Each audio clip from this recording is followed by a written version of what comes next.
हर व्यक्ति को सबसे पहले अपने आप से प्यार करना चाहिए, ये बात तो हम सब जानते हैं। लेकिन व्यक्ति अपने आप से ही शादी भी कर ले, ऐसा सोलोगामी का कॉन्सेप्ट पहली बार वडोदरा में सामने आया है, जहां एक लड़की ने खुद से ही शादी करने का मन बनाया है। हर शादी में मेहमान कम या ज़्यादा हो सकते हैं, लेकिन कम से कम 2 लोग तो शादी में आवश्यक है ही, और वो है दूल्हा दुल्हन।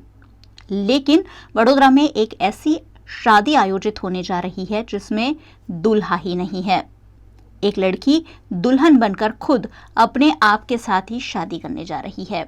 जी हाँ, आपने बिल्कुल सही सुना है। एक लड़की खुद ही अपने आप को मंगलसूत्र भी पहनाएगी, अपनी मांग में सिंदूर भी भरेगी और यहाँ तक कि हनीमून के लिए भी गोवा जाएगी, लेकिन वो भी अकेली। कहा जाता है कि every woman want to be bride but not a wife. Vadodara की क्षमा बिंदु की यही भावनाएं हैं और इसलिए वो ऐसी हिम्मत कर रही है जो भारत में आज तक किसी ने भी नहीं की है। 11 जून को वडोदरा में क्षमा बिंदु खुद अपने आप के साथ शादी के बंधन में बंधने जा रही है।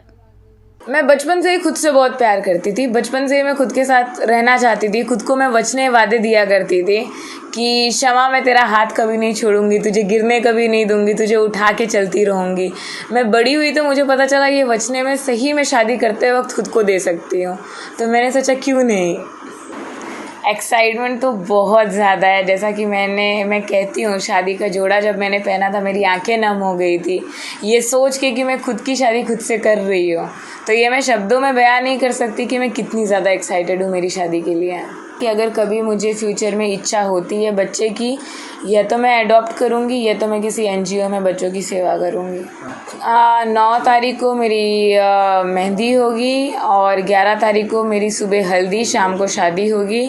और रस्मों में जो सारी रस्में शादी की होती हैं, फेरे लेना, सिंदूर लगाना, हवन करना, वो सब कुछ इंक्लूसिव होगा। या तो मैं सिंदूर खुद को लगा रही होंगी या तो आईने में देख के आईने में खुद को लगा रही होंगी, और फेरे भी मैं खुद अकेले लेने वाली हूँ। हनीमून पे अगर मुझे ऑफिस से छुट्टी मिलती है तो ज़रूर मैं 2 हफ्ते गोवा जाना चाहूँगी, और वो हनीमून भी मैं अकेले ही जाऊँगी। पेरेंट्स को एक्चुअली मुझे कन्विंस करने की ज़रूरत नहीं पड़ी। बचपन से जितने भी फ़ैसले मैंने लिए हैं उसमें उनकी हामी रही है, क्योंकि हमेशा उनको पता है मैं बहुत सोच समझ के सारे फ़ैसले लेती हूँ, जल्दबाजी में नहीं लेती हूँ। तो मैंने मेरे पेरेंट्स को कॉल किया, उन्होंने ये बोला कि अब ये क्या नया लेके आई हो तुम, पर बाद में उन्होंने बोला जिसमें तुम्हारी खुशी है उसमें हमारी खुशी है। तो मेरे पेरेंट्स बिल्कुल तरह से राज़ी हैं शादी के लिए। पंडित ढूंढने में मुझे बहुत ही ज़्यादा मुश्किल पड़ी। मैंने 20-25 पंडित को कॉल किए, एक पंडित को मिली, आधे 1 घंटे समझाया सोलोगैमी का कंसेप्ट क्या होता है, और उसके बाद जाके फिर मैंने उनके साथ डिसाइड किया कि अकेले शादी कैसे होगी।